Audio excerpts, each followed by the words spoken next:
This is Divine Evolution, and I'm Chris O'Connor.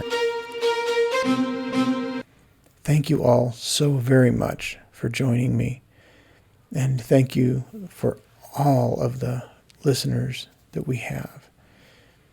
It truly means a lot that you join us in these conversations. Today, I wanted to talk a bit about consciousness and what it is and where it comes from. Well, of course, that's a long, hotly debated question, is what is consciousness? In fact, it was one of those questions when I was a little child that I just focused on and thought on and tried to figure out, how is it that I am me, and I am me with this set of thoughts and memories? And how is it that other living entities have that same ability? And of course, this was far, far before my understanding of reincarnation and returning lifetime after lifetime here to Earth to practice and to learn our lessons, to evolve our soul. And I didn't even have that concept for a very long time after this. But trying to understand consciousness is pretty brain-blowing, I've got to say. It isn't an easy thing to understand. And I've been doing some research, and I've read some articles lately that kind of inspired me.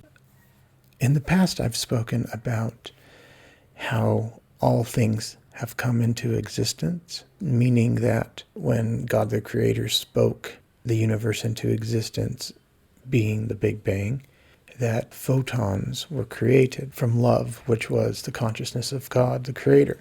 That consciousness that spoke the universe into the moment of the Big Bang, the love emotion of the Creator was quite literally a much more tangible thing than it is now. Now we can feel that biochemical reaction of love, but it's the same thing. I mean, the chemicals in our body aren't the same as what you could say that a solidified, synchronized grouping of love was in the original Creator.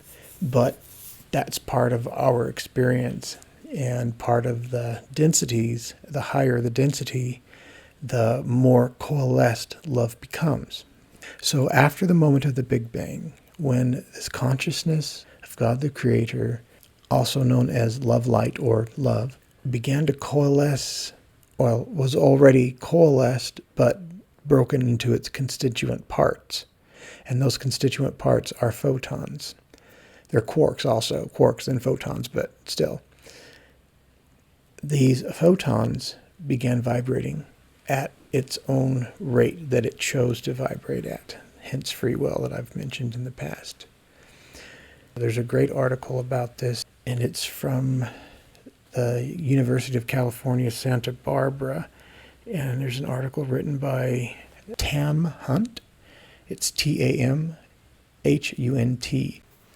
This article is on the website getpocket.com. It's a great article. I suggest that you read that. And it touches a lot of different points. And I was quite surprised in reading this article, a scientific article, how in line it was with what I've already believed to be the case and to be true. So this article speaks of groupings of neurons.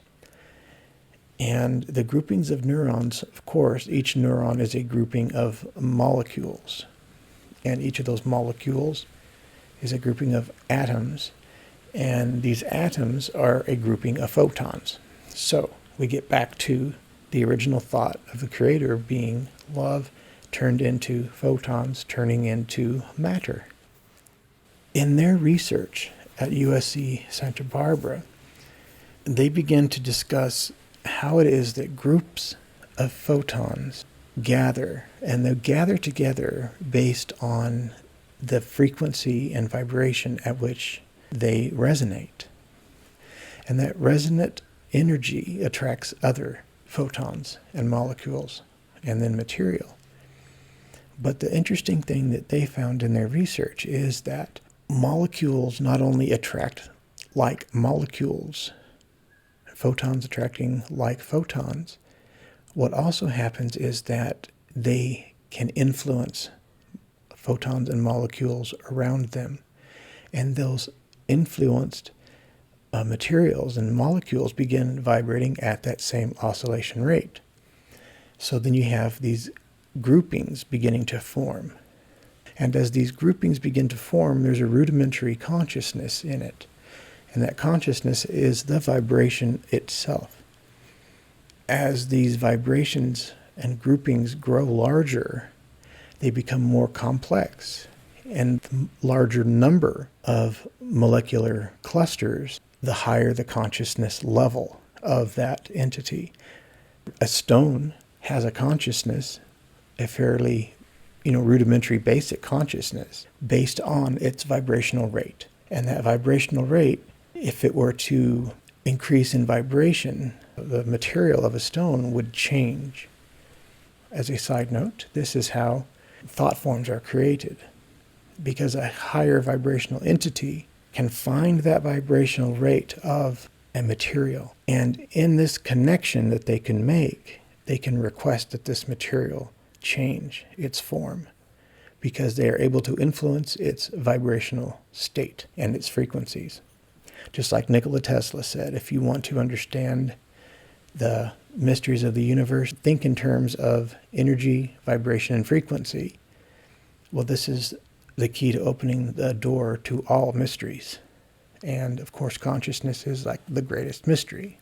So in this higher complex grouping of molecules that we call our brain, there are regions within our brain that vibrate at different frequencies because they're influenced by the neurons and the material and molecules that are immediately connected to. These different phases of the brain particularly are the gamma, beta, and theta frequencies. And each frequency is a different phase of our brain that we use for different purposes. These clustered neurons that make up the totality of our brain, but if we were to go into a more macro viewpoint, looking at the entirety of our body, we then see that there are other clusters of neurons throughout our body because we have our nervous system. So you have your chakras or your energy centers, your 7 energy centers. And I've spoken before about the fact that those are also clusters of neurons. So if we're saying that our brain is made of clusters of neurons that have separate brainwave functions and different clusters of our brain that make up a conscious being, which is you and I, and then we say there are also clusters of neurons that we call our energy centers or chakras, then we have to deduce naturally that our chakras have a consciousness. And this I've known for quite a long time. In fact, it was a paramount understanding. And this only came about 1.5 years or so ago. And it was an emotional rush. And I was so moved by the fact that I realized that our energy centers have a consciousness of their own. It's a portion of our total consciousness. So we have this body, which is a large grouping of complex clusters of material that are all independently conscious. But in total, we are ourselves. So we would naturally understand and think and have our perspective based within this physical body. So that is where our personal consciousness comes in, because we are the total of these clusters of material and neurons in our body. So all things outside of our body we perceive as a separate entity, or billions of trillions, quadrillions of separate entities. But in reality, the thing that we must understand is that if it gets back to the basics, we are no different, because our body's made up of the materials that we are surrounded by, the materials available here on Earth. And if those materials are conscious in their consciousness level, they're a part of who we are. So that means that all beings and even all material around us are us. It's just a macroscopic entity that we are a microscopic portion of. So our consciousness is much larger than we are aware of, because we are connected energetically to all other beings and all other material. A large part of our journey is seeing, understanding, and balancing ourselves in such a way that we can return to that state of communication with all material outside of our physical body. And that is our journey. And when we're able, some fine day, to balance ourselves in such a way that all energy flows through us without affecting us, all things happen around us and we accept them, knowing that they're part of God the Creator. So we're allowing this to be without effect upon ourselves, at least spiritually and emotionally. We can't help physical effect at times, of course, but we have to accept the physical effect as another portion of the expression of God the Creator's love. Please know and understand that the more we open our eyes and we accept and we see the fact that we are part of everything. Everything is one. Everything is part of another portion of the Creator. Then we begin to allow this synchronicity in our lifetimes. And as we're living here on earth in this third density experience, we become a vessel and a vortex and a doorway for which the energy flows. The energy from the universe and the energy from earth flows through us in such a way that we can allow it to become more loving and more accepting, and live in a space of gratitude for understanding the portion that you are of the universe.